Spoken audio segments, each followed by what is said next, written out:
ကျမ်းမာရေးနယ်ပယ်တွေကဟက်ကဲ business လုပ်ငန်းတွေကြုံတွေ့ရတဲ့ပြဿနာတွေနဲ့ဖြေရှင်းနည်းတွေကိုမျှဝေပေးချင်ပါတယ်။အားလုံးပဲမင်္ဂလာပါရှင်။ကျွန်မကတော့ Mob Digital Solution ရပါ။ဒီနေ့မှာတော့ဟက်ကဲ business တွေဖြစ်တဲ့ကျမ်းမာရေးဝန်ဆောင်မှုပေးတဲ့လုပ်ငန်းတွေ၊ဆေးနဲ့ဆေးပစ္စည်းထုတ်လုပ်ရောင်းချတဲ့လုပ်ငန်းတွေ၊ Health and Health Education Service ပေးတဲ့လုပ်ငန်းတွေကြုံတွေ့ရတဲ့လုပ်ငန်းတိုးချဲ့ဖို့ခက်ခဲတဲ့ပြဿနာတွေ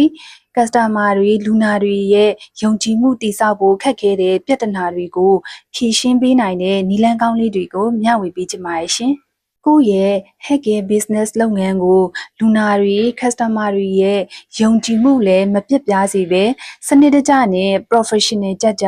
လုပ်ငန်းတိုးချဲ့ဖို့ဆိုရင်ပထမဆုံးချက်အနေနဲ့ကိုယ့်ရဲ့လူနာတွေ customer တွေအသုံးများတဲ့ social platform တွေဖြစ်တဲ့ Facebook, TikTok နဲ့ YouTube မှာကျန်းမာရေးအသိပညာပေး content တွေမျှဝေပြီးယုံကြည်မှုတည်ဆောက်လို့ရပါတယ်။ဒုတိယချက်အနေနဲ့ကတော့ digital နည်းပညာကိုအသုံးချပြီး healthcare professionals တွေနဲ့ online ကတဆင့်ကျန်းမာရေးကိစ္စတိုင်ပင်ဆွေးနွေးလို့ရအောင်စီစဉ်ပေးပြီးလုပ်ငန်းရဲ့ဝန်ဆောင်မှုကိုတိုးချဲ့လို့ရပါတယ်။တတိယချက်အနေနဲ့ကတော့ social influencer တွေနဲ့ပူးပေါင်းပြီးကျန်းမာရေး campaign တွေကတဆင့်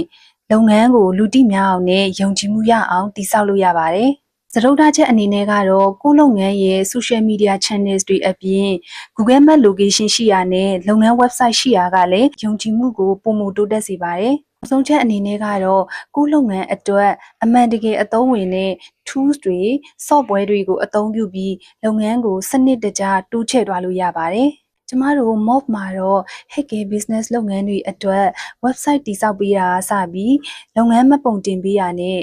AI နည်းပညာသုံး Digital Marketing စနစ်တွေတည်ဆောက်ပေးတဲ့အထိအကုန်လုံးကိုကျန်းမာရေးစည်းကမ်းတွေနဲ့အညီတနေရာထဲမှာ one stop service ပေးပြီးဆောင်ရွက်ပေးနေပါတယ်ရှင်။ဒီဆိုရဲ့ Healthcare Business လုပ်ငန်းကို professional ကြနဲ့စနစ်တကျ